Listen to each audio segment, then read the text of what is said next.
Hello, good morning, good afternoon. Hello, everyone, and welcome. Where are you joining us from? Where are you joining us from? I want to know. Can you tell us in the chat?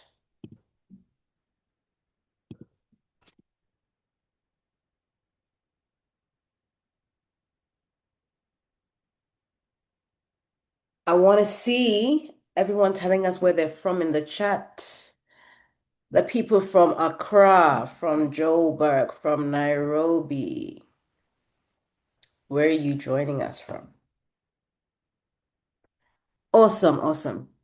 All right, everyone. My name is Oyin Johnson Awoniyi, and I'm excited. Today is going to be amazing. So I'm excited to be in this room. I'm excited to be welcoming you. I'm excited to have the honor of being your host today.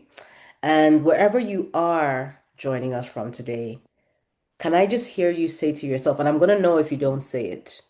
Say, I belong in this room.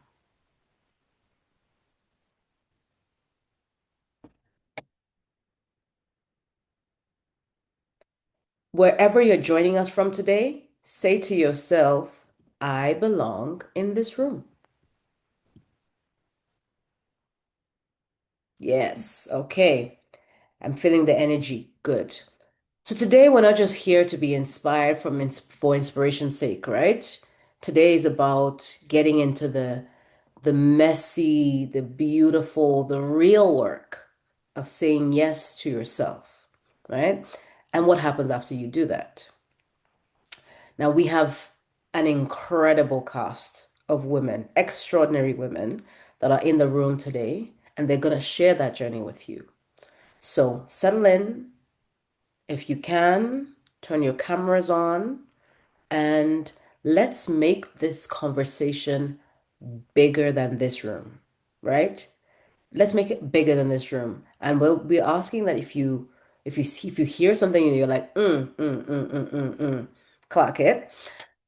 Remember, the hashtag is hashtag ALXWIT, Women in Tech, that is 26. So ALX WIT 26. That's the hashtag. We need all the socials all over across the continent. We need people to be saying, what is ALXWIT about? Because, it's going off on my socials. Okay. That's what we need.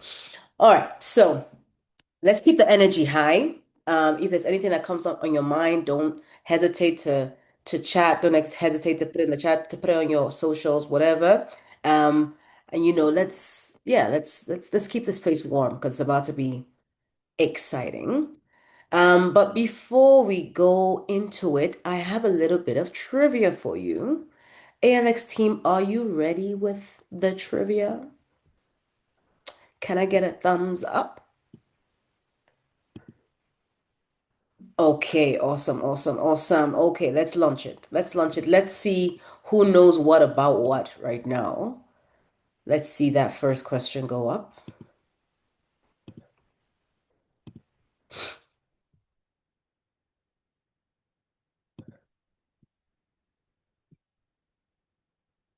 Yeah. Okay, I'm seeing the answers. I'm seeing the answers. Let's keep them coming. Let's keep them coming. Okay. In what year was International Women's Day first officially recognized by the United Nations? Was it 1945, 1975, 1985? Oh, you guys made it really close, so it's not easy to know what's the answer.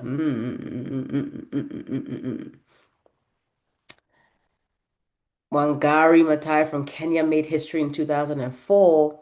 What was she the first African woman to receive? Nobel Prize, Nobel Peace Prize, in literature, Nobel Peace Prize, UN Human Rights Award. Which African country has the highest percentage of women in parliament globally? I wish it was my country, but it's not. But I'm not going to tell you what my country is, so I won't give the answer away. Is it true that there are more CEOs named John in America's largest companies than there are female CEOs? I don't know. What percentage of ALX grads are women? Is it 45%, 55%, 60%? I hope people are seeing the question because this trivia is popping off. Ooh, wow, we have a lot of responses. Wow, wow. Okay, okay, okay. Let's keep it going. Let's keep it going. Let's keep it going. Ladies, ladies, ladies, and gentlemen. I said ladies, ladies, ladies three times because I assume there's three times as many ladies in the room. But gentlemen, you're welcome as well. We love an ally. Okay, okay. I'm loving it. You guys are engaging so well with this trivia. And I can't tell you yet if you're right or wrong. I can only tell you I'm seeing your answers. So make of that what you will.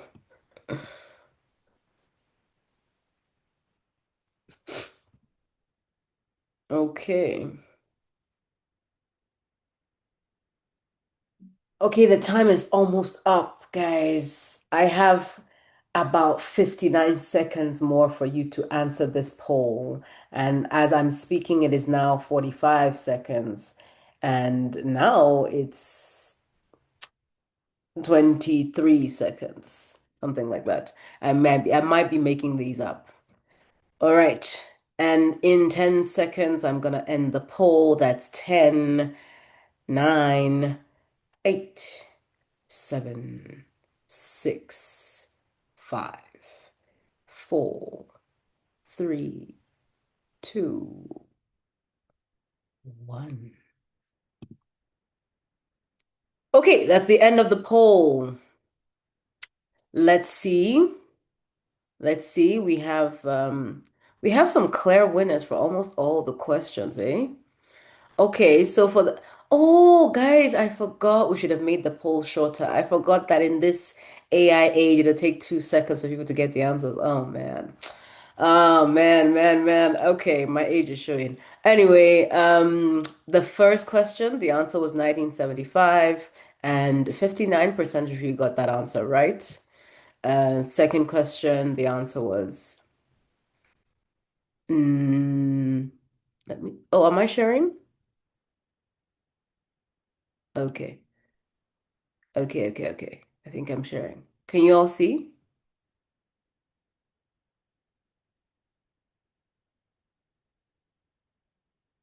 All right, lovely, lovely, lovely. Second question, the answer was Nobel Peace Prize. Third question, the answer is Rwanda, as I might have given an example here when I said not my country, which is Nigeria, unfortunately. I wish, but it's not. So yes, Rwanda is the country with the highest percentage of women in parliament, which is amazing. Love that. Um, and if you visit Rwanda, you can feel the vibe. Everything is organized. You can tell that the women are in charge. Yeah. CEOs named John. No, that's not true. But the fact that we thought it might be true tells you all you need to know. And of course, ALX is leading the charge because 55% of our graduates are women. I think that's amazing. Snaps for ALX. All right. That was fun. Thank you very much, everybody. So back to our regular scheduled programming. I am now seeing the chat popping off, and I'm so excited that you guys have finally joined me and we are in this party together. So if you did not already have a chance to do so, still drop a message in the chat. Tell us where you're joining in from. What's your city? Are you in your city right now? Are you visiting another city? Let us know in the chat. All right, so we have a great show for you today. Um, yes, I'm seeing it. Okay, South Africa. Okay, Egypt, come through. Um, we have a great show for you today, right? Excuse me. Today we're gonna go the trivia, which we've just done, and we have an amazing provocation, right? We have a beautiful, wonderful, intelligent lady by the name of Ashanti Kunene, who is an art activist, a slam poet. I'm not done, a published writer, and a two-time TEDx speaker. She is the founder of Learning to Unlearn, a decolonial strategic narrative consultancy helping leaders navigate complex global challenges. Ashanti serves on the membership subcommittee for the Governance Futures Network and leads its leadership and narrative greenhouse program. Now, guys, if you heard that bio and you're like, who is this person? Um, yeah. Just hold on a little bit. Just hold on. Just hold on. You're gonna get to know her in just a minute. Before we do that, we are gonna show you a video that was shot earlier this year and captures the essence of many, many, many beautiful women, a lot of whom happen to work in this organization known as ALX. So over to you, team, if you can please play the video. Taking up space. In what context, positively or negatively? Taking up space in my career today compared to where I started looks like asking for more, daring to be more, and really spotting opportunities. Taking up space for me means showing up. It means being shameless and just going for it, being bold, showing up when I don't want to, and being the best version of myself unapologetically. First of all, leading self, being available to actually pay forward to others, and not being afraid to learn. Impossible is nothing, challenge everything. And I get this a lot from my mentor. She always says, put on your big girl panties and go out there and figure it out. Put yourself out there. Raise up your hands. Go after the opportunity that you want. Don't be afraid to ask and to learn. You'd be surprised how many people are just waiting for you. After all, we're all in this world. We're just looking for a meaning. We're trying to understand what we're here for. Because we are all human, you'll be able to relate with anyone that you approach through that angle, and they will want to be in your corner and support you.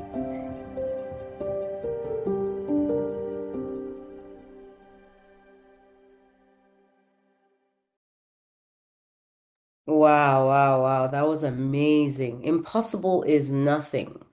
The world is actually waiting for you. Those are some inspirational women, and I have the honor and pleasure of actually knowing them personally.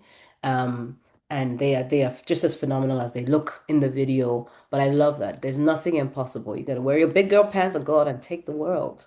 Okay, girls, I'm enjoying myself already. And I'm about to kick us off to the next level, to the next tier, to the next phase, take us to a higher ground is the lady that I promised you, Ashanti Kunene, if I can welcome her to the stage just now. Prepare to have your minds blown away. Thank you, Ian. Can everybody hear me? Is everything fine with my sound? Absolutely. Okay, great. Well, good morning, good afternoon, good evening to you wherever you are in the world. Thank you to the ALX team for inviting me. As mentioned, my name is Ashanti Kunene. If this is your first time encountering me, I'm going to begin in my traditional way and invite you all to fully arrive in this space. Close your eyes, take a deep breath in, and inhale the privilege of being in my presence today. And exhale out any entitlement you may have to the sacred gifts being offered to you. And I pray that these sacred spoken seeds find fertile ground in the soil of your soul. So for those of you with ears, listen properly. Today we celebrate breakthroughs, as we should. God knows how much it costs to get you. The sleepless nights, the working twice as hard for half as much, the rooms where you were the only one that looked like you, the times you smiled and nodded in submissive agreement when you actually wanted to scream and punch a problematic patriarch in the throat. But you didn't let your intrusive thoughts win. Instead, you remain focused and broke through that glass ceiling. You walked through that door of success. But now the question is, what did you as a woman have to give up for your breakthrough moment? When you finally walked through that door of success, what did you do with your hands? Did you hold the door open, or did you let it close behind you, quietly, slowly, without thinking, the way so many doors have closed on the ones who came before us. So, my provocation for you today, beloveds, is that breaking through barriers to success without passing back similar opportunities is merely just arrival. And Africa doesn't need any more people who have merely arrived. We were taught by systems designed for our forgetting that scarcity is the truth, that the seat at the table is singular, that when you're light, when it shines bright, it dims mine. These are all colonial lies that are living rent-free in our nervous systems right now. We pay somatic rent to the colonial projects of empire. The instinct to hoard opportunities, the instinct to guard access, the instinct to smile at the woman behind you while quietly pulling up the ladder or slowly closing the door behind you, hoping the rest of us won't notice that. That is not your instinct. That is a colonial instinct. That is an inherited instinct. That is an instinct installed by centuries of extraction that said, survive alone or perish. But we're not here just to survive, you know. We are here to not only thrive, but also generate the conditions for life to flourish. We are here to flow like water. And I want you to think about water for a moment. And I don't mean water from the tap, not the water that has been treated, chlorinated, controlled, packaged, and then sold back to you at a price you had to negotiate to afford. I mean original water, ancient water, water that carved the Congo Basin, water that fed the Nile before anyone put a dam on it and called it progress. That's the water I'm talking about, river water. A river that stops flowing becomes a swamp. And I need you to feel that, not just hear that, because a swamp is not nothing. It has life in it, but it is closed life. It is circular life. It is life that feeds only on itself until the oxygen runs out and the surface goes stank still. And the only things that survive the swamp are the ones built for stagnation. And some of us have been living in very beautiful, highly accomplished, well-decorated swamps. High achieving, yes, but not flowing through life, not cutting through the boulders that block, not carrying the nutrients that feed others. And then we wonder why we feel somehow, despite the title, despite the certification, despite the LinkedIn recommendations, we feel somehow less than full. This is what stagnation feels like from the inside. This is what it means to move through life like a swamp. But when you move like a river is a different kind of being entirely. A river does not ask permission to move. It does not wait for consensus. It does not hold a strategy meeting about whether now is the right time to carve through the rock that block our path. It just moves. And in moving, it changes the shape of everything it touches. The river does not arrive at the ocean and say, I have done enough. I've carried myself here and my journey is complete. That's not what happens. The river becomes the ocean. It disperses, it evaporates, it becomes the clouds that rain on the headwaters of the next river that has not yet begun to flow. This water cycle is the oldest model of community wealth ever designed. Nothing is lost. Everything is transformed with flowing water, flowing capital, flowing resources, flowing abundance. And the source, the original spring, the first trickle from the mountain is never diminished by the river's generosity. And I want to say that again because late stage capitalism and this extractive global economy we live in has tried very hard to make us forget that the source is never diminished by the river's generosity. Your light does not get smaller when you hand some of it to the woman standing in the dark behind you. That's not how light works. That's not how rivers work. This is not how women work when we remember ourselves. And please do remember yourselves. Shine your light bright. And if there are those that burn in your light like vampires, allow them. Allow them to burn to ash, standing in the brightness that is your light. For there are others for whom your brightness gives them permission to shine their own light. Some people, some people are destined to only know greatness through you.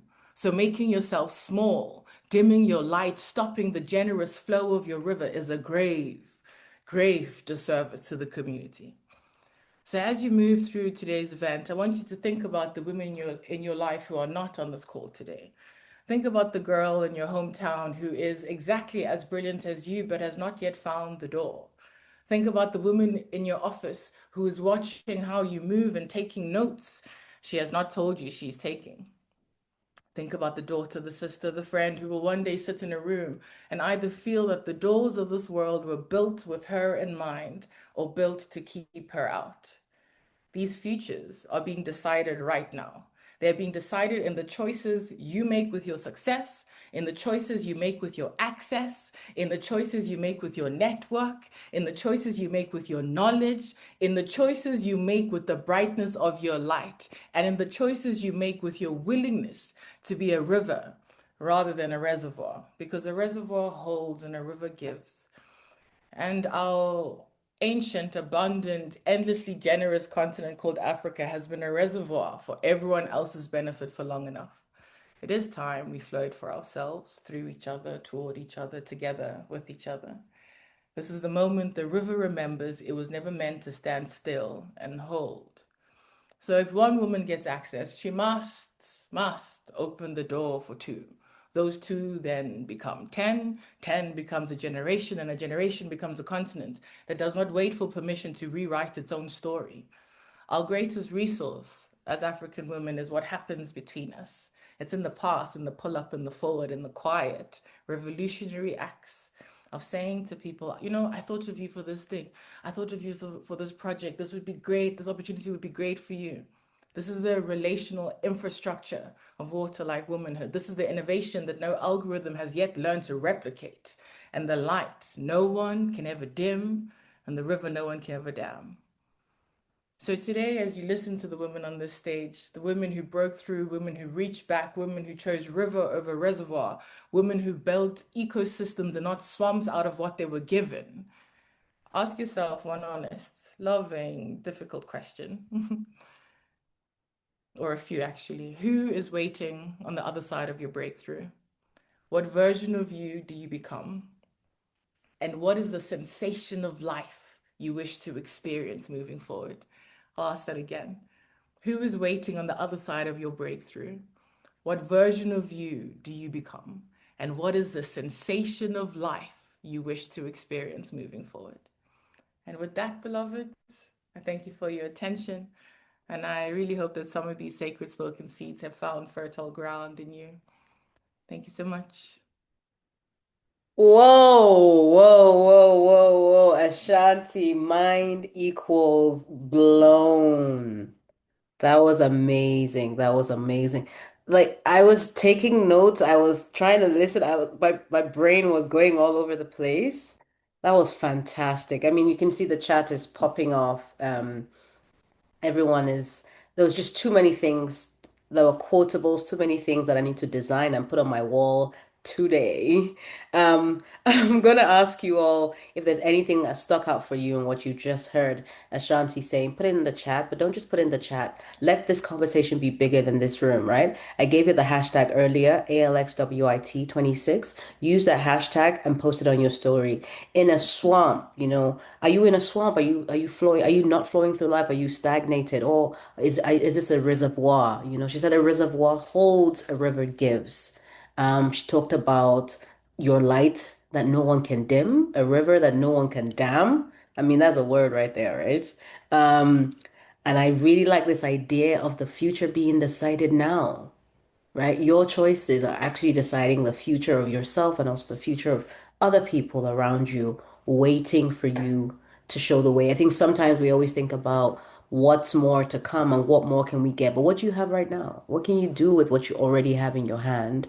And how can you show up in a way that you can be proud of and is true to who you are? Honestly, if this is the beginning, oh my God, my mind is um, thank you so much, Ashanti. That was so great. And we're just going up, up, up, up. This is going to keep going. This is so amazing. We have um lovely ladies that are going to take us through, well, we're going to be talking through a panel, a discussion around what changed after I said yes to myself, right? And as I said, amazing ladies. We have Miriam Ab Abdrarabu, Juanita Yamfi Filele Gubane, and Valentine Maruki. I'll tell you a little bit about them, and then I'm going to pull them up to the stage. Excuse me, I'm recovering from a cold. All right, so start with Miriam. Miriam is a virtual assistant, community builder, and founder of Meme English Community, an initiative helping people build practical English skills for global opportunities. She works in tech and digital spaces, supporting international teams, and is deeply passionate about accessible education, empowering young professionals to participate in the global digital economy. And that's Miriam. Juanita is also with us today. She's a communications professional who made a bold pivot from banking and finance into tech and has never looked back. She's the founder of Mind Menders Alliance, a community platform that has supported over 200 people with career clarity, confidence, and personal development. She also runs a YouTube channel, Mindset with Juanita, and speaks across the continent at youth-led conferences. Third person. Falele is the founder of the Office Ship, a business support company helping entrepreneurs manage their daily operations so they can focus on growth. She took the leap into full-time entrepreneurship in 2024, and today she leads a team helping businesses stay organized and run smoothly. She is a community member here at ALX and brings incredible energy to everything she builds. Last but definitely not least is Valentine Muruki. She grew up in central Kenya, dreaming of a career in finance, and ended up building one in tech. After years in sales and marketing in Nairobi, she pivoted into the ALX Salesforce program and is now a Salesforce administrator working with a US-based financial company, helping organizations streamline operations and work smarter. First of all, let's just have some snaps for these ladies because these bios are choking. These bios are serious. All right. When I told you I had some amazing ladies in the room, I might tell a joke, but I never tell a lie, friends. I might tell a joke, but I never tell a lie. All right, so we have Miriam, Filile, Juanita, and Valentine in the room. Don't forget to, if you hear anything that sounds really good and you want to share with other people, don't forget to go on socials, tag. If I can ask the technical team to also put in the chat, what is ALX social details so people can tag ALX, right? As they're putting all these things, and the hashtag is ALXWIT26. So with that, we're gonna get things started with our panel. Lovely to have you here, ladies. How are you feeling today? I'm feeling good. I'm excited about this moment. Awesome, awesome, awesome. I love it. I'm very happy to be here with Okay. all these amazing women, by the way. Yeah, right? I know. We are so privileged, are we not, to even have the opportunity to be in this room with this fantastic, fantastic cohort of people. All right, all right, all right. Let's get it started. So, we're going to go round robin, first question, and I'm going to ask you all to answer the same question. I'll start with Valentine, since your mic is already unmuted. And the question is, in a few words, what was the saying yes moment? Tell us a little bit about that and also tell us what is the part of that moment that nobody saw? Because here we're only dealing in exclusives. You have to give us the information nobody else has ever heard anywhere else. Thank So you, please get Oyin. us started, yeah. All right. I think my saying yes moment when we went for the Karibu ceremony. So for the Karibu ceremony in May 2023, I came in and I saw over 4,000 young Kenyans who are here to who went there to hear what ALX was about. So when I saw that, I was like, I'm part of something great. I want to be in this thing, yeah. And then we had talk from various people from various industries, and one of them was Fred Swanika. So when Fred Swanika came on that Karibu ceremony, there's something that he said. He said, at the end of this, we want to educate over 3 million youths in Africa and make sure that they have a career in tech, right?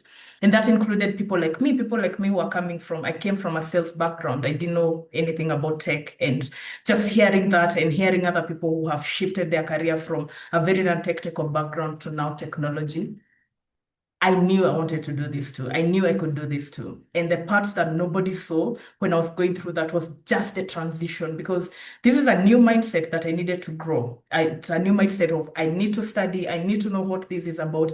I need to know people who are in technology, and those are things that I needed to learn by myself. The other thing was I had a job that I was doing. I was a salesperson doing over 70 hours a week just doing selling. And now they're asking us, do you have 35 hours a week to do Salesforce? And just me, I had to make a decision of I want to learn these things so bad, and I need to do it. So the part that nobody saw was me trying to juggle motherhood, me trying to juggle a whole career, me trying to juggle just trying to break into this tech career and all that. So those are the moments I'm remembering.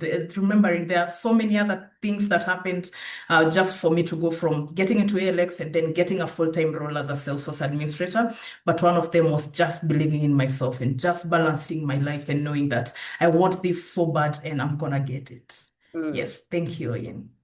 Okay. That was more than I was ready for. I guess even after telling everyone to get ready, I wasn't ready, but thank you so much, Valentine, for sharing. I really like what you said about that belief in yourself. And as women, we're always juggling so many things, right? And even if, if in your case it's motherhood, sometimes it's daughterhood. It's, navigating your parents' relationship and your partner, whatever. Okay, let me come to Miriam. Are you ready to tell us what the saying yes moment was for you? And then tell us the part that nobody saw.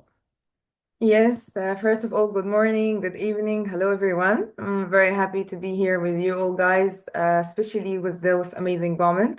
First of all, the saying yes moment, it was a quiet but definitive choice to stop being just a student and start being a founder. I said yes to my own potential when I launched the Meme English community and Rock Meme podcast, followed by the English Club at ALX Arabia. It was the moment I decided to stop waiting for a platform and build my own. The part that nobody saws was behind the success of leading teams at YKC or Nexus Smith. There were difficult times where I had to navigate deep imposter syndrome while transitioning from a graphic designer to a global digital professional. While the world saw my growth in top African youth, they didn't see the exhaustion of managing complex Salesforce workflows or the private moments where I relied entirely on the support of my beloved to keep going. The breakthrough wasn't a solo achievement, it was a battle that I fought in the quiet hours while I was still learning that how to lift as I rise.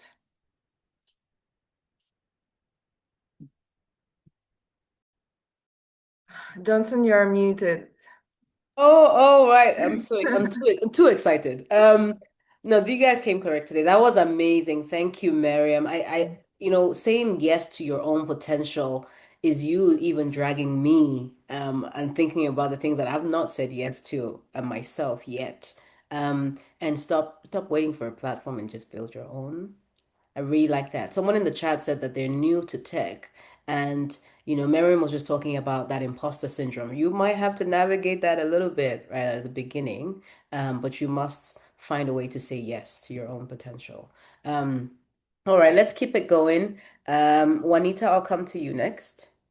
Same question in a few words. What was your saying yes moment? And what is the part that nobody saw?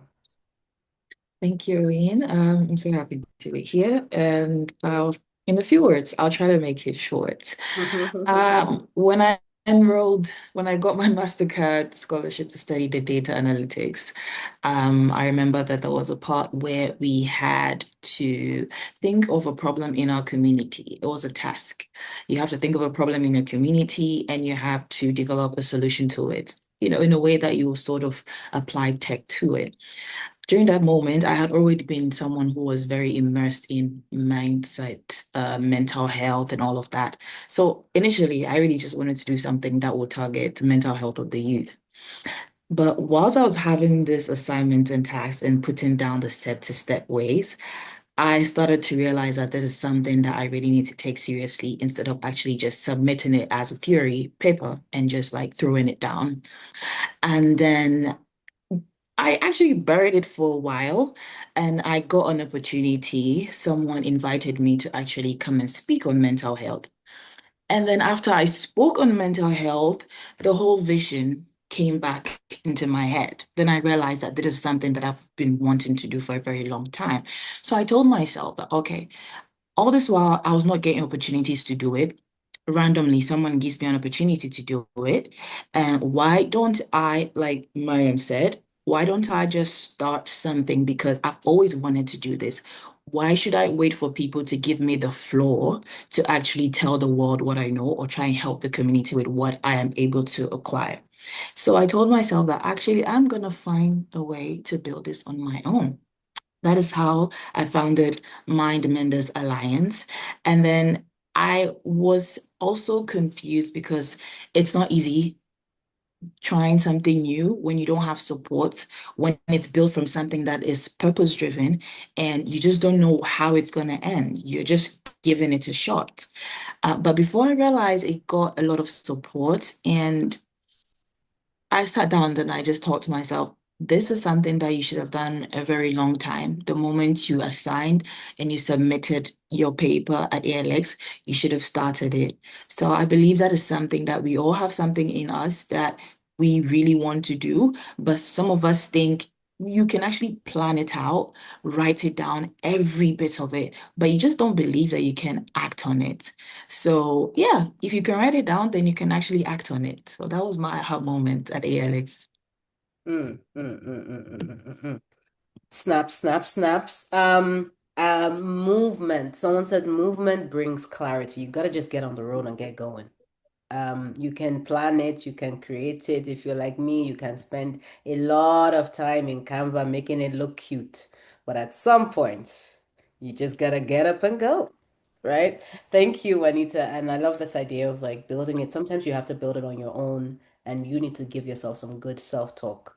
A lot of times my husband will be like, huh? I'll be like, no, I'm talking to myself. I am inspiring myself to get up and go. All right.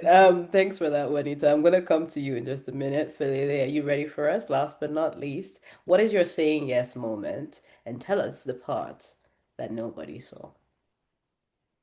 Hi, everybody. Okay, so thank you for having me here today, firstly. Secondly, I don't know if there are parts that nobody knows because I talk a lot. Okay, Good. I share a lot. Okay, for So, those of us who have not heard yet, please bring okay, us up so to speed. a bit about my background and the how I got here is I had been working for um, was it 10 years at the time? I had been working in the administration for 10 years at the time. And I realized how good I was in this thing that I was doing and how I liked it so much and how I was, like very good at it. So at the company that I was in at the time, I was literally done with my work by 10 a.m. So then I started thinking, how can I impact others? How can I give this same skill to other businesses or whatever? And then that was 2019. I started doing my research. I wasn't even aware there's a thing called virtual assistants at the time. So I found out through my research. My research lasted for 7 months. There was a lot of planning there. There was a lot of planning that was done there. But then I eventually had to do it. So as soon as I was done with my research, I launched the business. I was like, okay, I'm gonna hit the floor running. I don't know what I'm doing. I don't know how to get clients.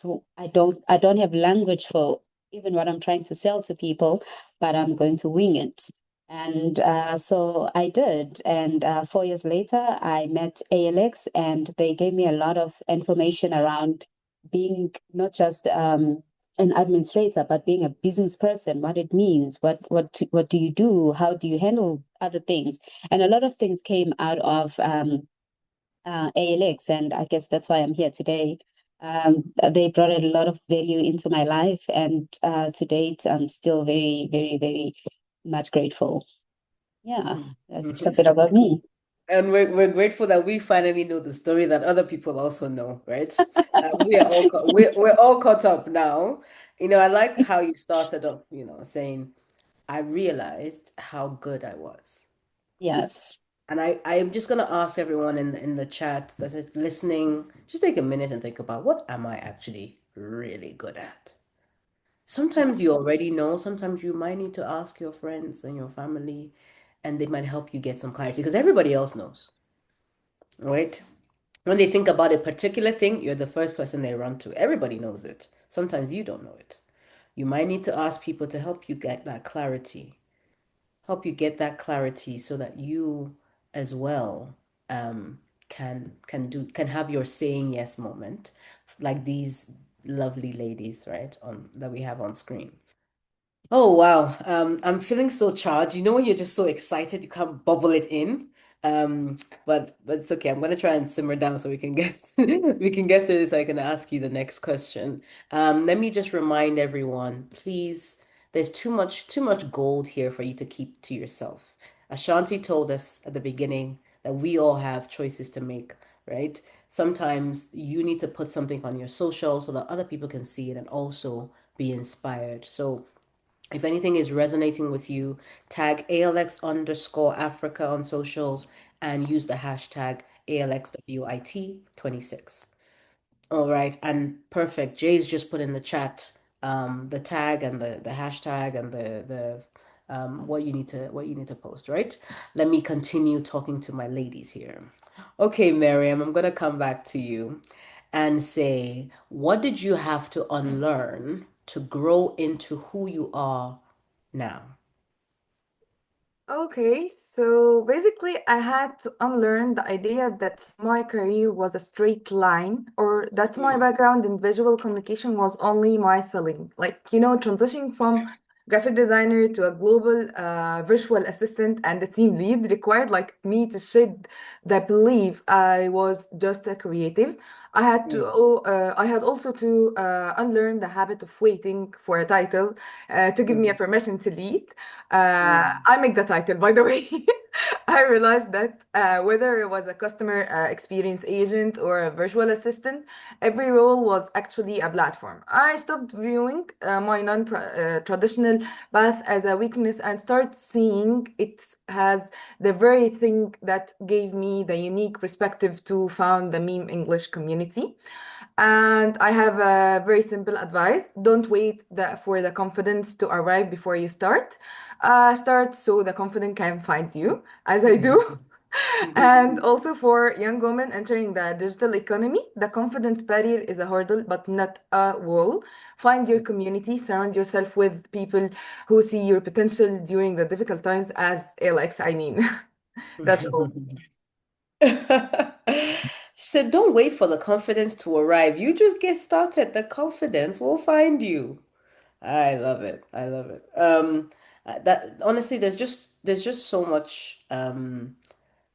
much amazing, wisdom here. Stop waiting for the title. The fact that you have not had a traditional path is actually your USP. Is actually what makes you unique. It's actually what makes you stand out. I really, really like that a lot. I'm gonna come to you, Juanita, and ask, you know, when you pivoted from banking and finance into tech and community, what was the cost, right? And is it a cost that you pay again?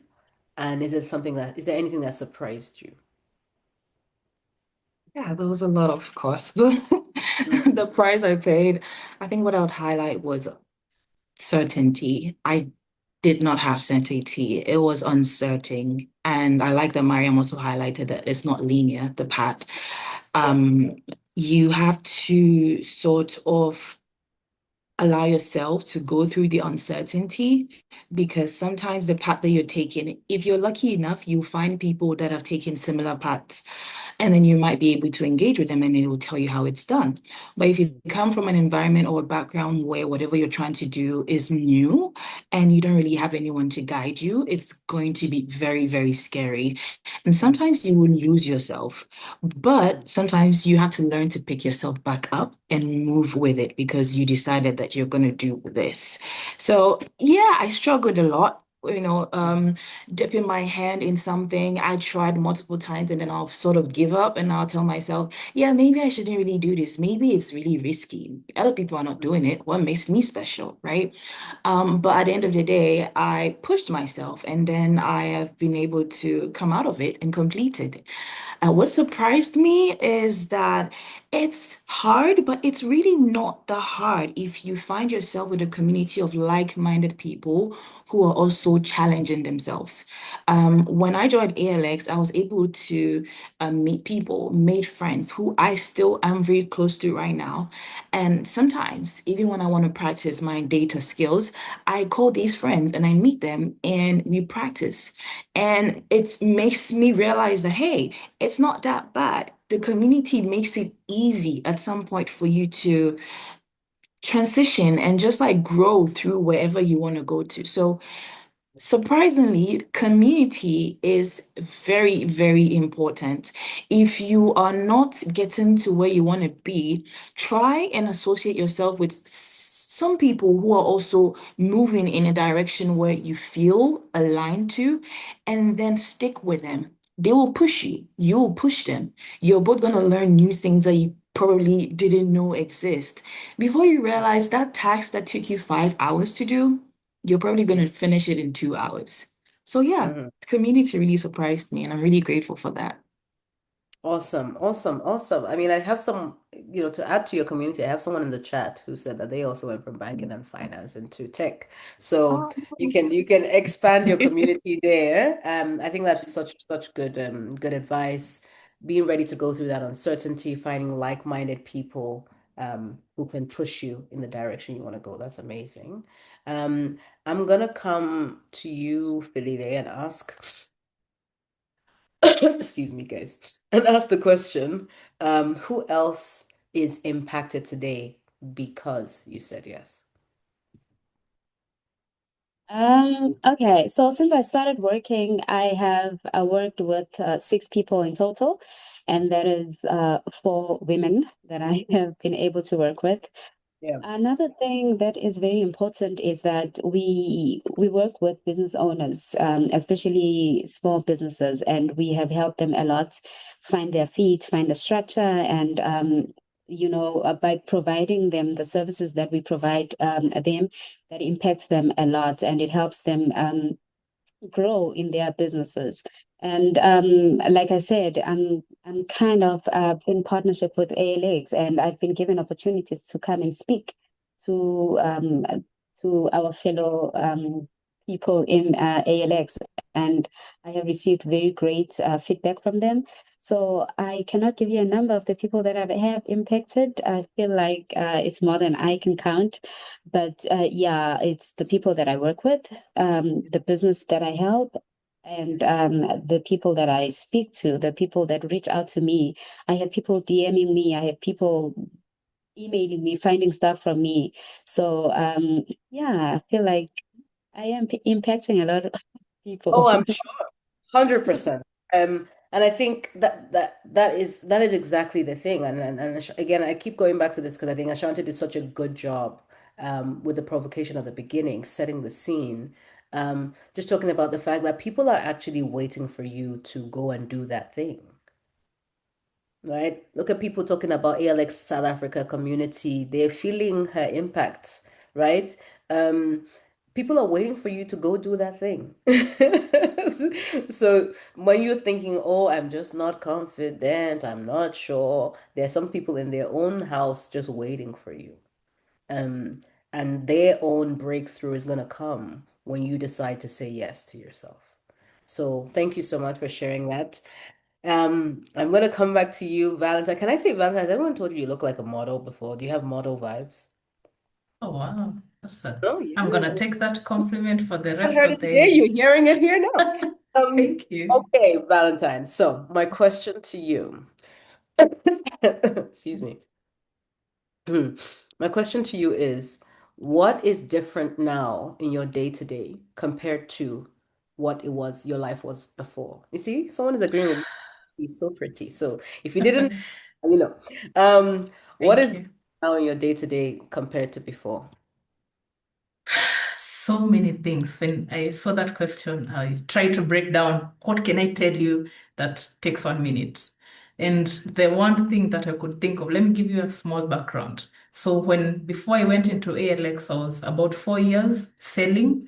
So selling in Nairobi, okay? So selling products where I had to go to companies. So I'd go to flower companies, and most of the times I'd have to walk a very long distance for me to go meet these clients.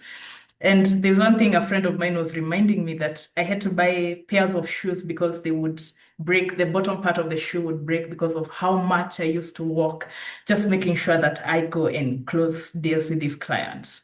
And when I'm looking at that, it's a small bit of just one thing that changed, but when I'm looking at that, and I would go try to close a deal, and then sometimes that wouldn't work. Okay. So it'd see like for a whole month, I wouldn't know, oh, am I getting a commission? Will I be able to pay my rent? Will I be able to, to feed my family and all those things? And when I'm looking at that, what the tech career that I'm in right now or what I'm seeing in my future is stability. That's what I was missing. Just the stability of knowing that I don't have to, when I'm working, I don't have to worry about what am I going to get next month, because you have a life that you need to plan for. And it was very hard for me to plan for the things in my life then. So when I'm looking at that, the first thing is stability. And then the other thing is just knowing the essence of growth. So right now in this tech career, I've been working full time 2 years since I left. I left ALX. It's been 2 years working full time in this role, and the growth that I'm getting here, or the growth that I know I'll continue to get, I cannot even compare it with the growth that I had 4 years working in a sales career. Just the stability and knowing that my skills can grow, and I just need to put in the work. And the other thing that's very important is when you get a tech skill and you have to start, somebody mentioned that you have to find out what you do very, very well. When you find it out and you get into a tech career, people are going to value your skills. So what happens in tech is that you're a software engineer and there's a number on you, okay, there's something I do very, very well and I'm valuable here and somebody can actually pay me for this. And you don't have to worry like I was worried, what's going to happen next month? Will I pay my rent? Will I do all those things? So it's very different right now. And the other thing is just the impacts that people have made on me and the impact that I feel that when I speak to people who are trying to get into tech career, and I'm telling them, you can do it. If I did it, you can also do it. So this is something that I wasn't able to do before. And right now, as I say that, even as I'm saying in this session today, it's because I believe it. So it's very, very different for me. And I've seen that grow in the past years. And ALX has been such a great lift for me to get to where I am right now. Amazing. I don't know. I think what I really like about what you said is this idea that it's hard. Sometimes it's hard, when you've kind of gone over the curve and you're having these conversations, it's like, oh, I'm this, I'm this, I'm that now. But it's a challenge. You have to actually do the hard work. And it requires you to believe enough in yourself and what you want for yourself to be like, actually, I'm worth the hard work, because a lot of us will work hard for everybody but ourselves, right? Actually, my own dreams are worth that hard work, and always have that growth mindset. I think that's really an amazing point. Is you can always learn more, you can always be better. So having that mindset on growth. I wish I could stay with you all day. I only have time. They're telling me, "Hey, lady, come on." I only have time to ask everyone else one more question. So I'll try and get right to it. Let me start with Filile this time. Um, what is one thing, and this is me asking you to spill the tea. What is one thing that happened since you became an entrepreneur that almost made you go back to employment and be like, I don't know, man. I think I might have to. Girl, you just said you don't have enough time, okay? So I'm gonna keep this short. Because wow, I Give us think the hype. when we get into entrepreneurship, we don't realize how much we are giving up, especially if you're coming from being employed. You are giving up security. You are giving up a sense of dependence because you are depending on your boss to go out there and get clients. You're just doing this one thing that you are employed to do. But then when you go into self-employment, you are everything and more. You are all the departments. You are it, right? You are it. It is exhausting. It doesn't pay in the beginning. No one tells you that. No one tells you that. You have to experience that. And I think that thought always comes. It still comes right now, like like a fly, like and then you just have to because you didn't make a mistake by starting whatever you started. And so it's just a matter of realizing why you started what you started, who is behind you. For me, I always say that the offer God idea, there was no way I could have started a company without God approving it or God giving it to me. So that keeps me grounded, and that has kept me in the business, knowing that I'm not doing this on my own. I have my community as well. It's very important to have community around you. The very first people that I worked with are people that I call my friends from church. They came and volunteered their skills in my business, and that has helped me in so many ways. I didn't realize the skills that they had, the amazing things that I needed in my business that they had. So I'm just saying that to say, don't try to do anything on your own. That's why we fail, because we Black people especially are known for not supporting each other. So find a community, find ALX, the closest ALX that is closer to you. You will definitely find your people there. You'll find your tribe, and it will help you to keep ignoring those thoughts. Keep ignoring those thoughts, because at the end of the day, like Ashanti says, you are the light that someone needs to see. It can only be you, you know. Yeah, that's it for me. 100%, 100%. So good. So good. I mean, yes, I love everything you said about being grounded. First of all, just thank you for being honest, because sometimes that money don't be stretching far enough, right? In the beginning, look at the ladies on the screen nodding. I know they all look beautiful, shining bright. They're so articulate. Um, so you might be wondering, you might be thinking it's a walk in the park. It's not. Thank you for Thank you for being honest. I think find your community is such a good word. Find your community. Don't wait. Don't wait for the community to find you. You go out there and find the community yourself. Create it. Find a few people that you trust and say, hey, can we get together once a month? Right? Create your community. Look for the closest, she said, look for the closest ALX next to you. Trust me, there's an inbuilt community there waiting for you to plug in. That one I can attest to. Yes, that's true.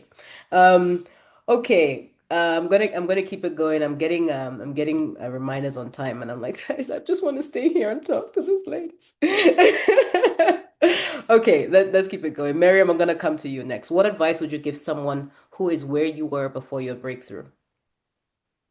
Uh, don't wait for the community to find you. Find your community. Oh, there you This is the go. same advice, yeah. This is the same advice I will tell everyone, because my life changed when I go to ALX, and I go to ALX by chance. I was not preparing to myself that I go to ALX and join the community. It's just like a surprise that I know someone there. So I go to attend their session about Salesforce, which I wasn't used this time. So I go and then I start to know the community. And then I know someone amazing called Miran Hani. She's here in the conference. So shout out to Miran. I love her so much because she's supportive, very supportive one.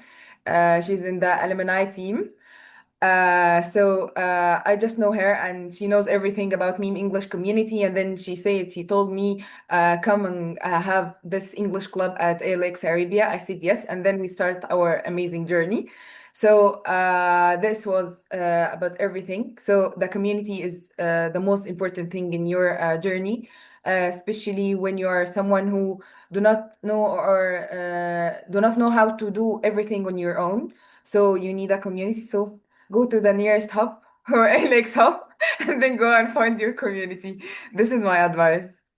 Hmm. Okay. So go to the nearest ALX hub, find your community. The rest will find you. Yeah.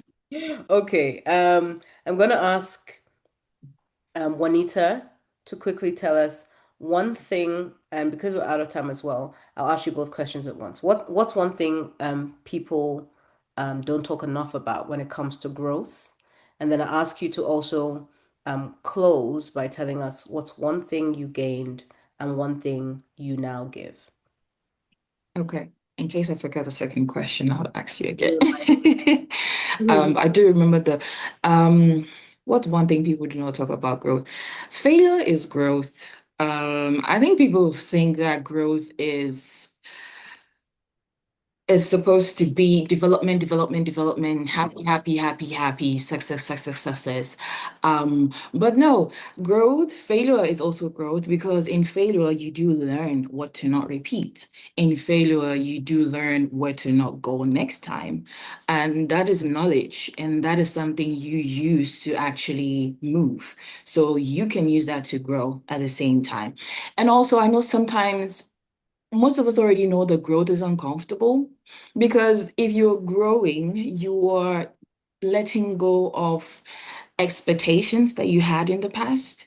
You are letting go of certain dreams that you probably thought were going to be what you were going to target.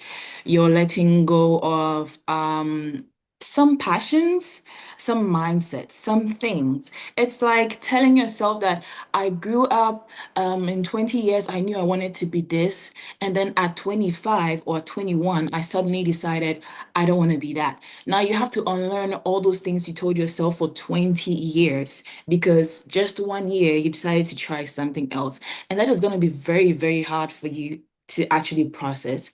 But it's fine. You can grow at any stage in your life. You can decide to change anything about your state or your step at any point in your time. The second question, I want to try and wrap it up. Because if you leave me, I'm going to talk about this No, forever. one thing you gained and one thing you now give. So give to gain. One thing you gained and one thing you now give. I think for me, the community part is like very personal. I think I would never stop talking about it. I had always been that person that, yes, I'm a high achiever, but I'm actually an introvert. And I never really knew how to ask for help because I actually always solved my problems on my own. But then after I found a community and I was able to be vulnerable, I was able to get a lot of help from them. So now I am giving the same help back to people who were probably just like me, who felt that they had to figure things out on their own, or they are not being seen or heard, or what they have, nobody has seen, right? So for Mind Menders Alliance, what we do is make sure that we give you the opportunity to, like the poet said, to shine. Because a lot of time people have gifts and they just do not know that there are a lot of people, or there are just like two people that value it, or three people that value it. And sometimes you just need those three people so that you can feel seen and heard, and then you can push yourself. So that is what I gained from the community that I found myself in at ALX, which is why I'm giving the same thing back. So what I've been doing with ALX recently is we have sessions and then we help people feel seen and heard. So that's what I give back, what I gained. Thank you, Anita. Thank you. Okay, I'm gonna come to Valentine. What is one thing you gained and one thing you now give? Juanita, I promise I'm not copying you, but community for me. Community, especially the Salesforce community, that's something that we didn't know existed. When we got into ALX, the Salesforce was very new, and there are not many companies in Kenya or in Africa that use Salesforce. So when we found a Salesforce community in Nairobi, that is something that was mind-blowing for all of us. So I'm currently working with four other people who are in the same cohort, ALX cohort. We are working next to each other, just doing Salesforce. And that's one thing we talk about is how much that Salesforce community that found us or that ALX connected us with, that is something that we really gained. Because right now, even when I was getting into this job, I was just reaching out, hey, can you help me out? I have this interview. How do I prep for it? And when I got into the job, there are some things I didn't know how to do, and they were just a call away. So that's something that I got from if that was community. What was the next part of the question? One thing you got and one thing you gained and one thing you now give. I try to pay it forward. That's my thing. So when I got this, I was like, these people, they're giving me this knowledge and they're not asking me for money. They're not asking me for anything. How can I make sure that I pay it forward? How can I make sure that if somebody is doing Salesforce, which is not very popular, it's not a very popular thing, especially in ALX, or not especially in ALX, but especially in Africa. Salesforce is not, it's a skill, it's not a career. You know, software engineering, you can go telling people about software engineering, right? So I try to be there for people who are like, Valentine, I'm starting out in Salesforce. I don't know I don't know what to do. Who is hiring for Salesforce? Will I get a job and all that? So I try to give that back. Thank you. Oh, thank you. Right on time. That is end of our time. I want to thank you, ladies, again so much for bringing your full selves to this conversation. This has been an amazing thing to just hear your honest opinion about how everything has been up to this moment. We wish you the very best in the next parts of your journey. And thank you again for this. Our keynote speaker is in the room, so we're going to pull her up to his stage in just a minute. But ladies, please, in the chat. Thank you again. And ladies in the chat and gentlemen, please don't forget to use the hashtag and share everything you're learning here on your socials. I have the honor and pleasure to invite our keynote speaker onto the stage. Ndidi Okonkwo Nwuneli is the president and CEO of the One Campaign. She started her career at McKinsey and Company and returned to Nigeria in 2000 to serve as the executive director of the Fate Foundation. She's the founder of Leap Africa and African Food Changemakers. She's also the co-founder of Sahel Consulting, Agriculture Nutrition Limited, and Ace Foods Processing Distribution Limited. She serves on the board of the Rockefeller Foundation, Chanel Foundation, Stanbic IBTC Group, the Young Global Leaders of the World Economic Forum, the Bridgespan Group, and the Global Partnership for Sustainable Development Data. She has also joined the International Finance Corporation's Women's Lead Africa Alliance. She's alumna of Harvard Business School and the University of Pennsylvania. If you hadn't already figured it out, she is amazing, a rock star, and we are honored to have her in the room. If I could please ask Ndidi to please come up stage. We can't wait to hear from you. Someone says one woman. Yes, that whole bio is for one woman, and we're going to hear from her in just a minute.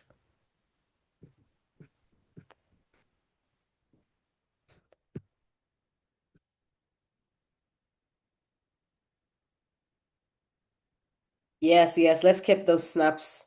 Let's keep those snaps going.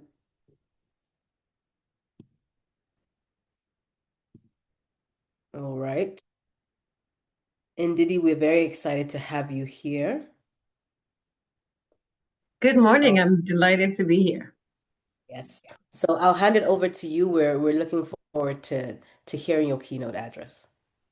Okay, good morning, good afternoon, good evening, everyone. It's a pleasure to be here. I'm a big fan of this community and this network, and I've seen that you've just had a very spirited discussion. So well done to Onyi and the entire team.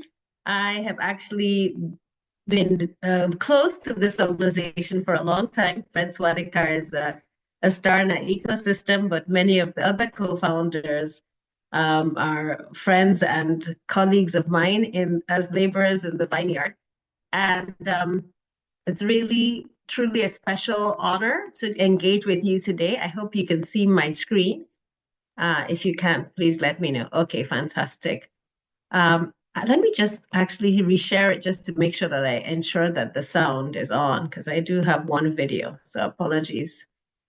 Yeah, so I'm going to be talking with you. I've been asked to speak to you today, and I think I'll be building on some of the great, wonderful comments and questions and engagement that you just had with these phenomenal young women, and shout out to them for their wonderful work and their vulnerability today, because oftentimes when we think about being a woman in this ecosystem, vulnerability and how we show up matters.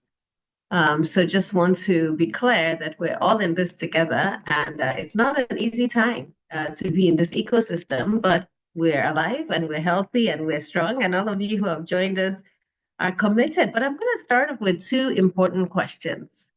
What is impact and what is success? And I believe you've discussed a bit about failure in the last group, just from seeing the chats.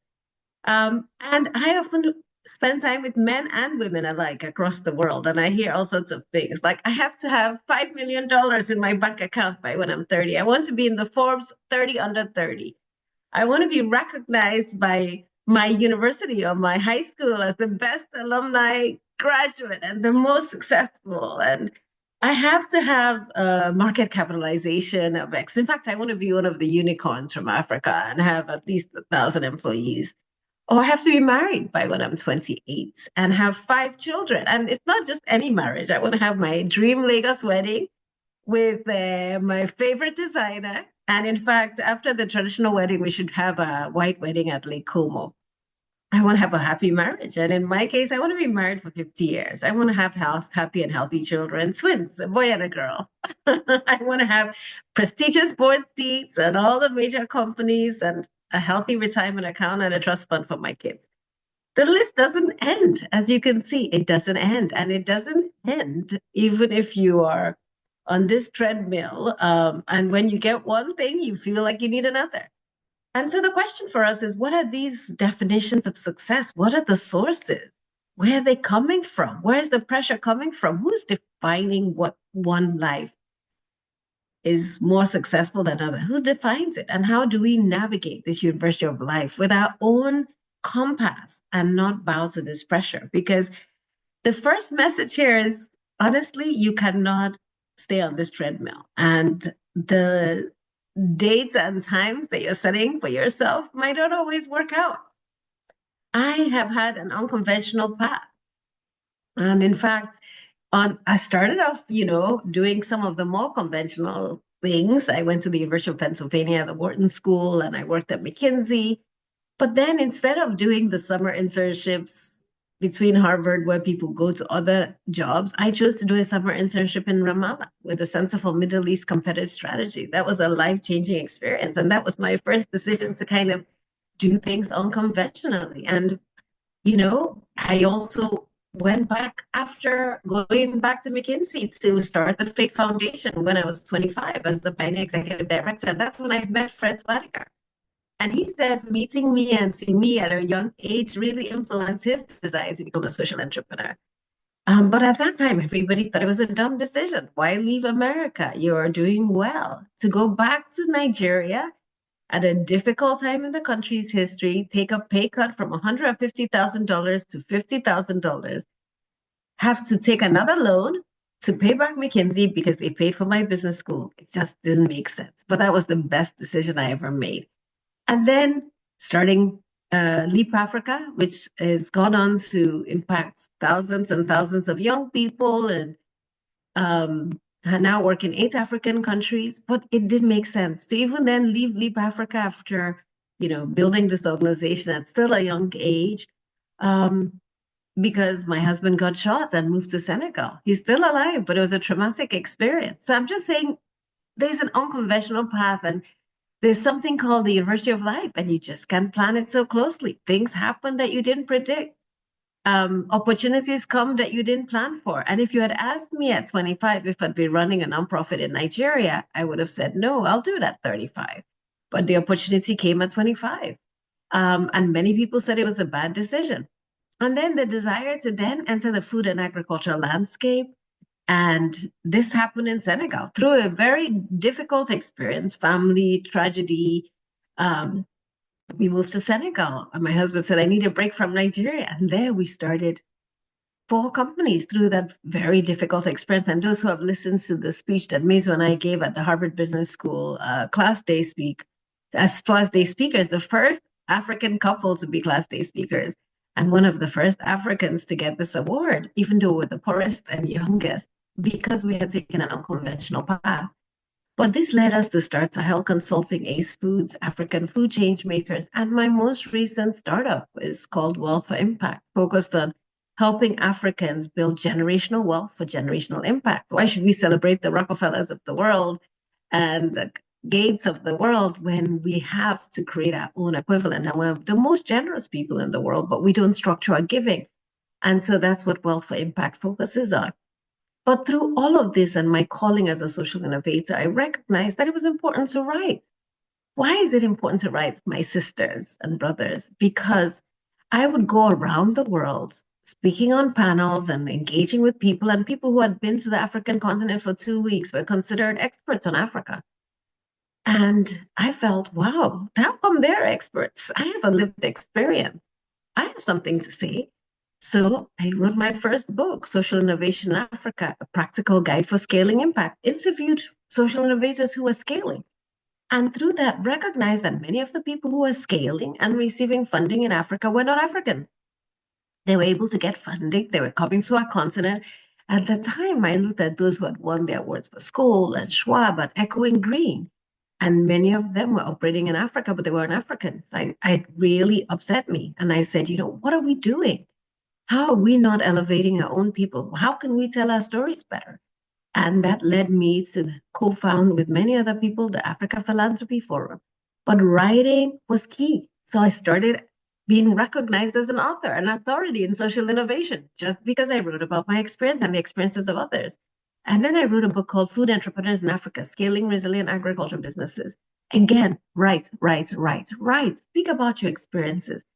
Speak about your role on the continent. Speak about your lessons. Write blogs, write articles, write op-eds. If you have an opinion, share it. Don't silence yourself.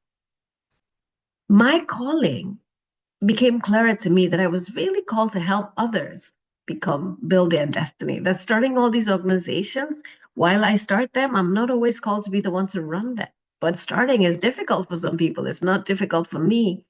And then I recognized maybe my role is to be a catalyst. And someone taught me a new term, dream defender. How do you defend other people's dreams? And how do you steward what God has given you? And this is really important for all of you listening.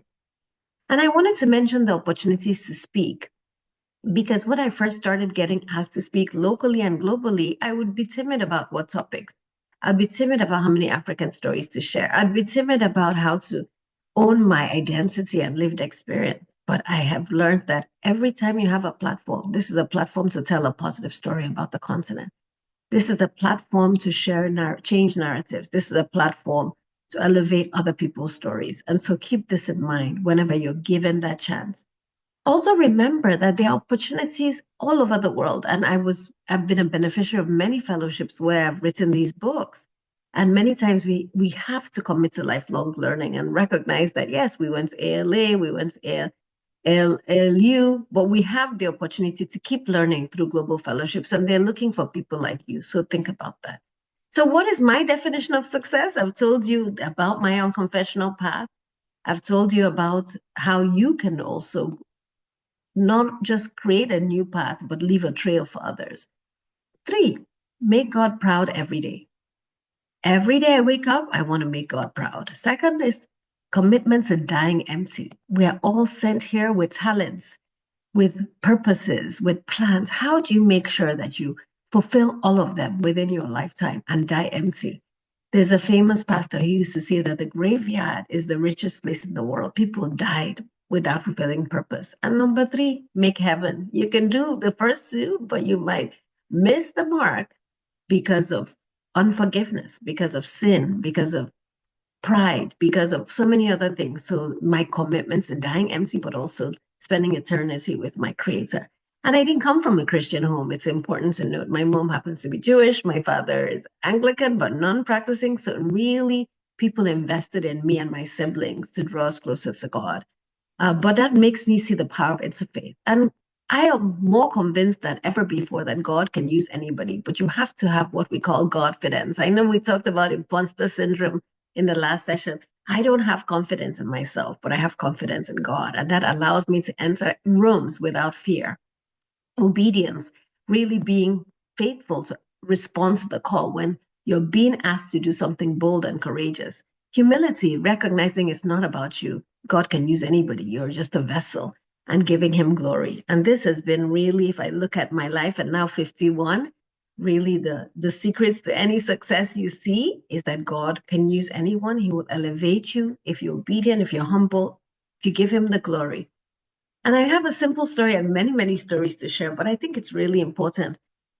After writing my book on food entrepreneurs in Africa, scaling resilient agriculture businesses, and interviewing entrepreneurs all over the continent, because I had started a food company, a consulting firm company, and they were struggling to scale, I recognized that so many of our entrepreneurs were isolated. They're working in silos, lonely, struggling with funding, struggling with finding customers. And God laid on my heart to create a platform, a free platform it was first called Nourishing Africa. Then we changed the name to African Food Changemakers, which is, the vision is a one-stop shop for food and ag entrepreneurs in Africa. So we have data, we have funding, we have networks, we have a leading women in food fellowship to celebrate and connect women who work in food all over the continent. And I really believe that this would reach 1 million entrepreneurs that will enable them to scale in Africa. And that was the vision, very big vision. We haven't achieved it yet. You see the number at the last count was 9,221. And why am I saying this?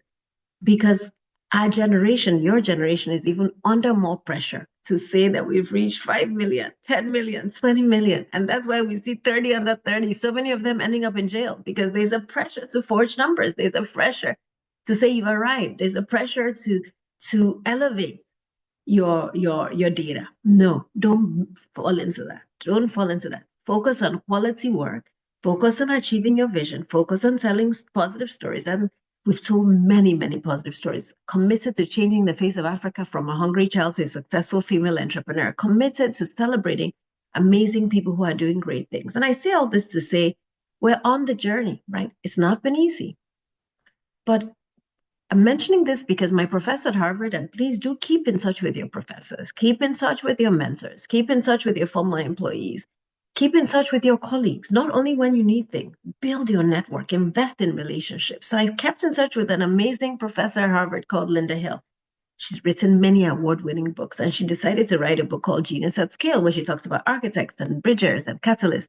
And she decided to include a chapter on African food change makers. Now, who else is in this book? Ajay Banga from MasterCard, the team that created the COVID vaccine at Pfizer.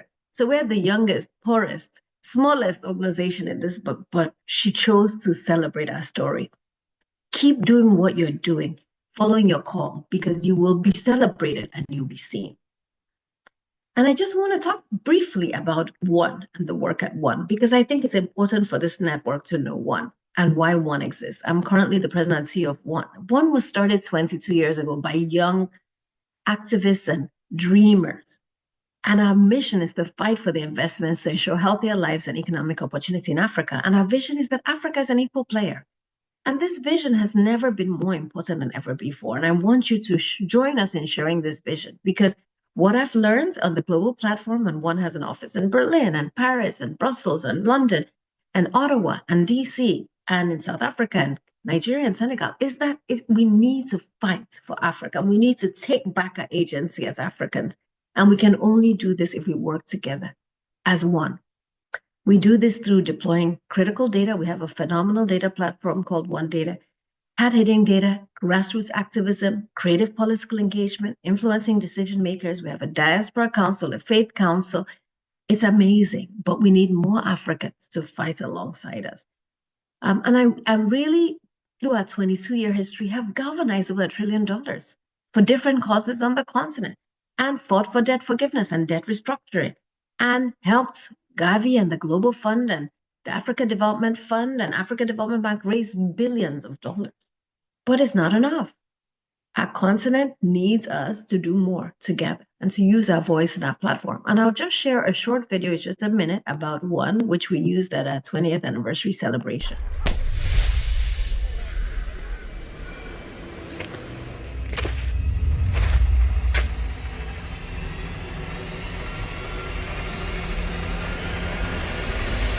One is fighting for a more just and equal world. We are rebels with a cause, policy analyzers, expert mobilizers, and passionate persuaders. We unite people around the world. For the One campaign, thank you for bringing us together. Reaching across continents from Lagos Stop talking, start acting. to LA. When women are not empowered, it creates poverty around the world. And across the aisle. Thank you for your activism. We band together around a common mission. Together, I really do believe that we can make poverty history. Putting politics aside, we combine data. Making it accessible to people is a key step in understanding these issues. Grassroots activism, political engagement, and creative partnerships. So grateful for what One has done. Please join us by signing up to one.org today. To make our voices heard and hold governments accountable. The One Campaign is an amazing organization that's really about advocacy, and they really garner and encourage activism, and it's about justice. They're not like a charity organization. And we're making progress. Extreme poverty has been cut in half, but we won't stop until we finish the job and achieve our vision for a more just world. A world where Africa is an equal player and people across Africa have access to abundant economic opportunities and lead thriving, healthy lives. We must take a stand on this, and we can learn a lot from Africa. Achieving this isn't about charity, it's about justice and equality. So we empower all people to use their voices to build this future. The people's voices are pretty strong. Because none of us are equal until all of us are equal. When we speak as one, our voices are heard. Join us. So this video inspires me every time, because when we think about the challenges ahead of us and the ones that one has taken on, and those of you in South Africa know that South Africa hosted the G20 last year, the first time Africa was hosting the G20, and it was amazing. But we took on the issue of cost of capital. Africa pays 5 times more than other world regions for debt. Debt is not a bad thing. You need debt to grow your business. You need debt to grow your economy, to build infrastructure. But if you're paying 5 times more than other world regions, because of a risk premium associated with our continent, because of a bias that our continent is too risky, that investments in Africa disappear, that it's a black hole, then our countries are on their knees. 30 African countries are at the brink of debt distress, spending over 70% of their tax revenue paying back debt that was negotiated at exorbitant amounts. So this is one of the campaigns we've taken on. We've taken on many over our lifetime, really fighting for healthier lives, fighting for, life-saving medicines and HIV/AIDS drugs from the inception through PEPFAR. But beyond that, now it's really about fair financing, equal seat at the tables, more seats at the World Bank, more seats. We literally are taking on some of these difficult issues, fair trading rules, transparency and accountability as the US negotiates health agreements and critical mineral agreements. But what does this have to do with women and gender? We actually had a campaign many, many years ago, before I joined, called Poverty is Sexist. And we recognized that in our continent, women carry the burden of poverty. We're seeing women like you who have opportunity to break that cycle. But in so many communities, the face of poverty is still a female farmer from the continent. I want to raise this because as we think about equity and justice and the themes of this International Women's Day, I often struggle with, why are we still here? Why are we still here? What is preventing women collectively and individually for reaching their highest potential? When we see our high schools have more equity, we see women moving up, but then there's a gap, right? There's a gap. And so we're seeing regression in many, many of our institutions. And use my country, Nigeria, as an example, only 10% of land is owned by women. When we think about the financing structure, we know that only 10% of financing, or in some countries less, goes to women, but they have the better repayment rates. Legally, there are so many inequities when it comes to law and justice. And I'm calling this out because I know some of you are placed in positions where you can influence change. But as you map your future, recognize that you have a burden as an African. You have a burden to make sure that as you're rising, you're pulling others with you. That you cannot get to the top and be lonely at the top because there's so few people who look like you. And that in many rooms that I enter, I'm still the only Black African woman. And people still think I got into those rooms because they needed a Black face. And it is lonely, to say the least. But we need to ensure that we're pulling our sisters alongside us. So whenever I have an opportunity, people ask me, will you join a board? No, I'm too busy. I can't join. But here are 5 other Black women. I always open the door. Be the first, but not the last. For the boards I've served and I've been the chair of the nominations committee, I've made sure a Black woman, an African woman, succeeds me. and that more women enter. So definitely share those opportunities with both male and female leaders, but make sure you're doing that. But think about your role as an advocate, as a champion, as a change agent, and where you can shape the agenda, shape the table, speak for those who are not at the table. Make a commitment to do that. Make a commitment to use your voice and to have the courage to make a difference. And as I round up, I just want to give you some advice for your journey. And there are a few pages of just advice because I'm so excited about the community that you have at ALX. And I want to remind you that really how we live with justice, with rights, with action begins at home. And many of you know from your backgrounds that either you had it or you didn't, but you will have the opportunity to build a home. You will have the opportunity to ensure that even if you didn't come in with this as your background, that the next generation has it because you have done better. Bring your A game every time. And let me say to you that where you are given the opportunity, come with excellence. Oprah says excellence and integrity have no hiding place. And I really believe that. Keep a culture of a commitment to excellence and integrity. Invest in a community of support. This is so important. Early on, I learned that you have to have champions and critics and role models and sponsors in your life. And it doesn't happen by chance. Build that community. I talked about my professor at Harvard. Think about your network. Think about in your church, your mosque, your extended family, your friendship group. I have a group of friends. We pray once a week, every Thursday. All over the world, we get on the phone and we pray for each other. We're holding each other's dreams. We're supporting each other. I'm going into a board meeting, they're holding me up. Create that community. I have another community of couples. We've been meeting for 15 years. We all want to celebrate our 50th wedding anniversary, so we support each other, right? We have another community called Power Girls. We set an agenda for the beginning of the year. We type it up. What are your goals? What are your personal, professional goals? I'm getting my PhD from University of Cape Town. Next week, they held me accountable. You want to get a PhD? Remember you said you wanted to get a PhD. How are you doing with your PhD? When I wanted to give up, don't give up on DD. You got this, you got this, you got this. Build that community, hold on to them. Stay humble and grounded as you rise. Remember this, it's not about you. God can use anybody. Then stay in your lane. This is important. Remember I talked about this type of targets we set. I'll be this by 25. I'll be, in my Igbo language, we have a proverb that says, when you wake up is your morning.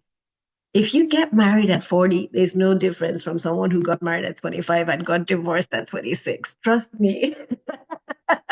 There are people who got married too early and are now dealing with the challenges of a divorce. So stay in your lane. Everybody's life looks better than yours. It is a lie from the pit of hell. People are just trying to get through every day. I take my day 1 hour at a time. And by the end of the day, I'm like, I got through today. I can face tomorrow. Trust me, this is key. And consider the unconventional path. The quote I ended the first Africa Business Conference at Harvard, which I started in 1999, was do not follow the path. Go where there is no path and leave a trail.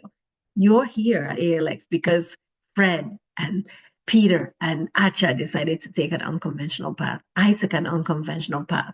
There's not always a conventional path. And Africa needs more unconventional paths because we need to define a future that works for us. We can't import what has worked in other regions and think it will always work in our continent. And finally, live your life with open hands. And I tell all the young people I can, open your hands like this. What does it mean? It positions you to give and receive. You don't know what God has for you. If you're like this, you won't receive. Open your hands. Give your time, give your insights, give your knowledge and resources to others. Open your hearts to the needs of the world. Take your eyes off your own lack. Whenever I'm depressed, I pick up the phone and call other people because it helps me realize that serving, I receive. Opening your hands allows you to let go a little easier of people that don't belong to you, projects that were not yours, linkages that are not the right ones for you, but allows you to also realize that God places people in your life for a reason, for a season, some for a lifetime, but not everybody. So you can let go a little easier. And finally, open your arms allows you to remain flexible for what God has in store for you. The possibilities He set, unconventional paths, the opportunities, the magic that He wants to create, the dreams He wants to launch. So be open to that. And finally, this quote inspires me all the time. And it's a young African speaking to an African leader. And he says, I'm no longer asking God to grant me the serenity to accept the things I cannot change. I'm asking the Almighty to grant me the wisdom and courage to change the things I cannot accept. My unconventional path is propelled by anger. I cannot accept that the face of Africa is a hungry child. I cannot accept that people think that investing in the continent is too risky when data shows that returns from investing in the continent just from the IFC for the last 3 decades is 6 times S&P 500. I cannot accept that the face of poverty is a female farmer from northern Nigeria. I cannot accept that. In my life, I want the courage and wisdom to change the things you cannot accept. So this morning, this afternoon, wherever you ask God, what are the things that you've called me to change? I need courage and wisdom to do that, to play my part in building an Africa that we all will be proud of. And I pray that God gives you the grace and the courage to do just that. Thank you so much. I'll stop sharing at this time and open it up for questions. Wow. Ndidi, thank you. Thank you. Thank you so much for that. I mean, the chat has been going wild. You can see the hearts. Everyone is, if anyone is feeling what I'm feeling, my mind is blown. I mean, I couldn't even have imagined how inspirational today would have been. I'm just honored and privileged to even be having this conversation with you. I just want to thank you so much. Thank you so much No, for my pleasure. Thank you. just not just openly, but honestly and vulnerably. And this has been amazing. We're all encouraged, and we're all grateful to be having this conversation with you. There's so much. I was taking so many notes. There's so much to talk about from what you shared with us just now.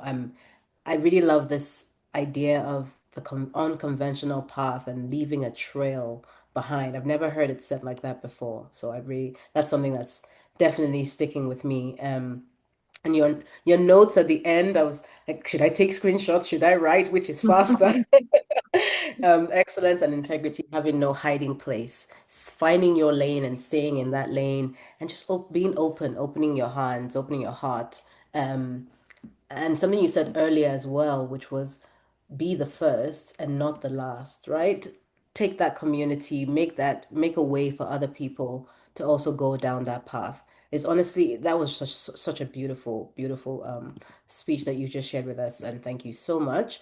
I have a few questions already, of course, and people are also in the chat asking their questions, so I'll try and get to it as quickly as possible. I know you're a busy lady. Someone is asking if you can talk about doing it afraid. Going this uncharted path can't be easy. So how do you navigate doing it afraid? Thank you. And thanks for your kind words, Onyi. And for everyone in the chat, thank you. Yeah, I think some of this I've said. Number one is my anchor is my faith.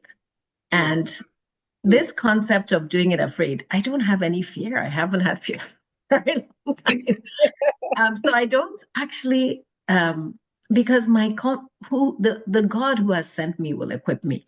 And only what I've realized is ultimately, if you're open and obedient, God aligns and orders your steps.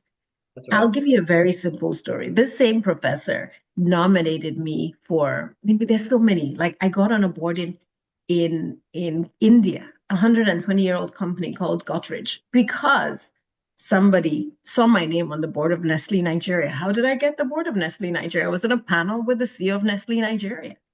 I was myself, an authentic person, speaking my mind. Somebody nominated. These things you didn't do yourself. You look at how the steps are ordered and you're like, wow, why was I in this room at this time? That led to X.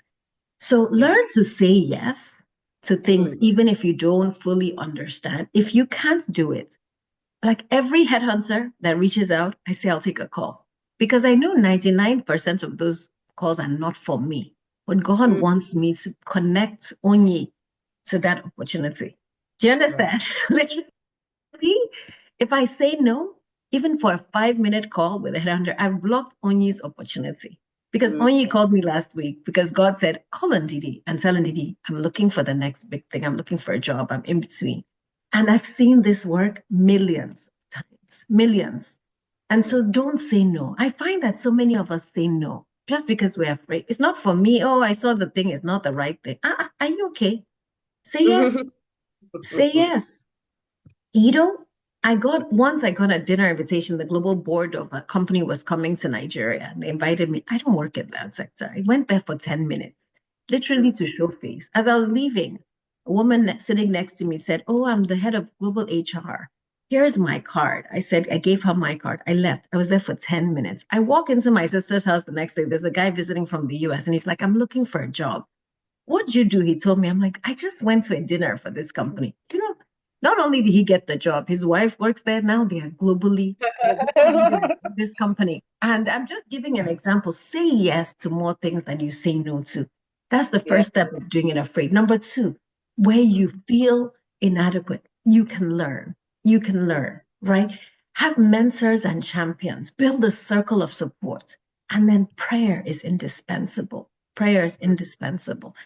And realize that everybody who's doing it is doing it just as afraid as you. There's nobody who gets it. They're just better at showing lack of fear.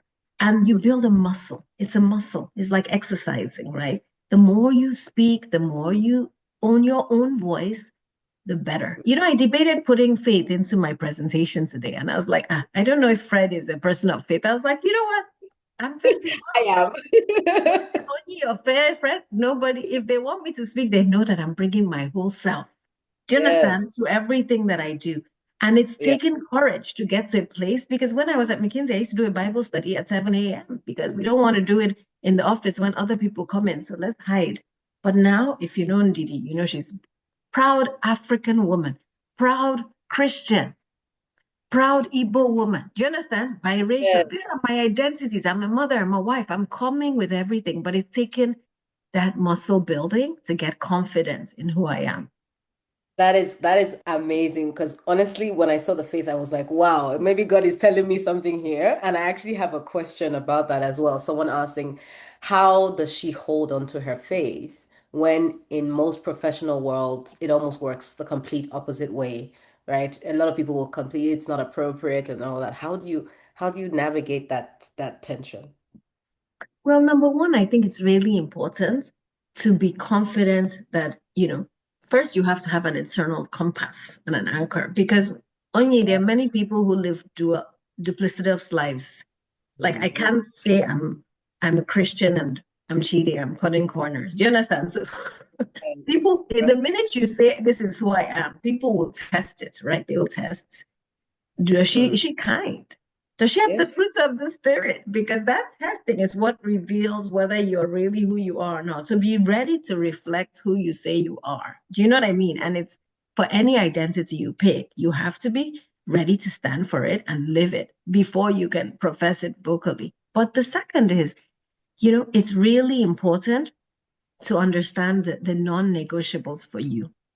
And being a Christian has served me well. And I assume that there are some young women on this chat who are not married. But when I was in business school, my identity was, she's a Christian, don't even go near her. Or she won't even hold your hand. So it was like, if you're going to come to Ndidi and try to, talk to her about a relationship, know that she doesn't believe in premarital sex. She's waiting till she gets married. You know what I mean? That was my image, the good girl. And that was just fine because only people who are serious would be interested, right? Or in business, Ndidi does not pay bribes. Ndidi will not give you a kickback. But it's helped our food company because people know that when they eat our food, our spices, our snacks, that is healthy, that we don't cut corners. So that reputation as someone who has integrity actually has helped me. And for global boards, they've done due diligence and they've said she has integrity. She's a strong Christian. She models behavior. She lives her life this way. So I'm saying that decision and that identity has actually helped me and kept my heart and protected me. But is it easy? No. Early on in this job, actually, someone said to me, one of our board members, I hear you tell people, God bless you, And I was like, oh, in Nigeria, God bless you means like, thank you, well done. It's not a bad thing. Did I stop saying it? I don't think I stopped saying it. You know what I mean? Thankfully, Bono is a very strong Christian. And when he interviewed me for this job, he quoted my TED Talk on faith. And he said, God is not a micromanager. He sent us here as light of the world, salt of the earth. And I was like, wow.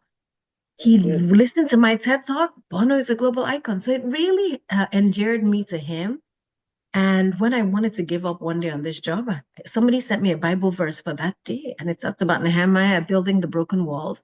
And they used Bono as an example. And I was like, you see, God has sent me here for such a time as this.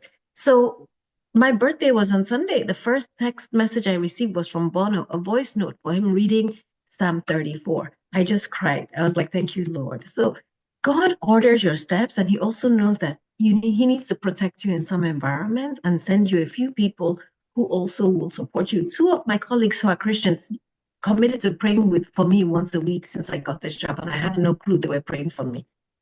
So what I'm saying is, if God sends you, he equips you, he protects you, and the more you make him proud, the more he elevates you. That's what I've seen in my life. That's so good. That's first of all, happy belated birthday. Thank you. Thank you. To you on your new age. Oh wow, I'm just my mind is so blown. I can't contain myself. So there's another question in the chat I'm going to try and share with you now. It says, how do you encourage your team to take risks? But I think I would like to broaden the question a little bit and say, as someone who's sort of leading the charge and leaving that trail, how do you show up as a leader? What are some of the things that you communicate to your team? How do you structure your team? How do you empower your team? So people can also become more like you as they go on their path as well. So I think there are three things. The first one is building trust, and it's not easy. It's been really a great learning experience coming to an existing organization, because I was so used to building organizations where you have your first staff, your second, your third, and it's easy for them to follow that mission and vision and be inspired. Coming to an existing organization where you're an outsider, you have to build trust. But in both cases, building trust means you're what you commit to deliver for your people, you're doing it. And that's not easy, right? Because many leaders break hearts because they make promises they cannot keep. And we see this consistently across the world. It's not unique to any region of the world, but trust is the foundation of leadership. And how do you show up authentically? What you say is what you do, and your consistency with how you treat everybody from the highest person to the lowest person is key. And that is hinged on how you build trust. The second is room for autonomy, room for ideation, but room for mistakes. And this is the hardest one. And actually, my PhD is on grooming success senior leaders who have intuitive judgment. And the big takeaway for me interviewing entrepreneurs across Nigeria was, do we allow room for mistakes? Do we give people the space to come into their own by giving them not only their own budget, but their own markets? And in my case, I have teams in 9 markets. And I really have to give the leadership there the opportunity to test themselves. And if they struggle, I have to intervene, but not in a way that kills their morale or their confidence, but in a way that supports them. So I'm kind of working for them, not them working for me, to push them up to succeed. And then the third, I would say, is the importance of governance. And governance and boards have been instrumental, because it's not me alone. And where every company I've started, I've had strong boards. And at one, our board is phenomenal. Having a strong board makes people realize it's not a one woman or one man show. I have a cloud of witnesses. I have an ecosystem that supports me. And for difficult decisions, the board is involved. For the most senior hiring decisions, the board is involved. So people know Ndidi reports to a group that will make sure this organization stands. And that has worked for every single organization I've created, because it's bigger than me. The visions are bigger than me. The people I come to be on my boards are phenomenal. And they have ownership in the success, but also ownership in the team. And that's key to anybody starting anything or anybody trying to scale anything. Wow. No, that's so good. I think the idea of even having a board in your personal life, who's your personal board? Because you've shared so many people in your life that hold you accountable and help you push. Um, and then even at an organizational level as well. I guess if you could hand every woman in this room one tool, not just a mindset, a practice, just one thing, because you've said so many things. What's the burning thing, the one thing that you want to leave everyone with? As we sort of close I up. think it was what the same group said, the power of community. Yes. It is a tough time to be a Black woman, a woman of color in the world today. When we look at US statistics, the highest number of job losses have been amongst Black women, right? And this is a time when we need each other more than ever before, where women, black and white, have to stand together, but where sisterhood is more important than ever before. You need sisters. You need sisters. But to be a sister in a community, you need to be humble, you need to be giving, you need to be kind, you need to be forgiving. And this is a big issue for Black women. I spoke to a group on Saturday. How many people have you canceled from your life? You need to be forgiven. Not that you need to stay close to them, but let that go. Let that bitterness go. Let that anger go. I've had to actually write people and say, anything I've done to you, please forgive me. Even if they did it to me, just to release it, release it. Don't carry around burdens, but be a sister who shows up and is in community and is in the right community. But find that early in life and grow and rise together. Pull other sisters up. But that community, you need it. They need you. So show up every day and invest in this sisterhood because it's powerful and it's enriching and it's the best gift God has given me. Yes. Wow. On behalf of everyone, because everyone cannot unmute, I'm just going to give you my own applause. Please Thank assume you. this round of applause. I want to call up the panelists back on the stage so we can do a group picture. But this has been insightful, heartfelt. It feels like your mothers, your aunties, the women that care about you in your life have come together to give you some advice. And I think this is invaluable, and we're all so privileged to be able to hear from you today. She said, find your community and be a sister. In that community, be humble, be giving, be kind, and be forgiving. Open your hands, let it go, let go, and let God, as they say. Um, all right, ladies, the on the panel, please come back on stage. We would like to do a group picture just before we wrap up because this has been an incredible, incredible session today. For those of us that are in the chat, don't forget, share this with, make this bigger than this room, right? What's one thing you're taking away? Make it bigger than this room. Put it in on your socials, tag ALX, use the hashtag ALXWIT26. And let's make sure that other people who didn't have the opportunity to be here, take one or two things away from what we've all learned today. Okay, we have Valentine. Felele, do we still have the other people with us? Oh, good. I see some people in the chat are putting their LinkedIn. This is how everybody has spoken about your network and your community here. This is potentially one way to build it. Don't be shy. Go for it. Put yourself out there and share your LinkedIn, make connections. Let's do it. Okay. So, I think we're waiting for Juanita, and then we're going to take this picture, and then we'll sort of wind down today. Excuse me. All right. So, in the interest of time, we're going to go ahead. So ladies, I'm going to ask you to please do your face because the technical team is taking a picture, so try not to let your mouth be open.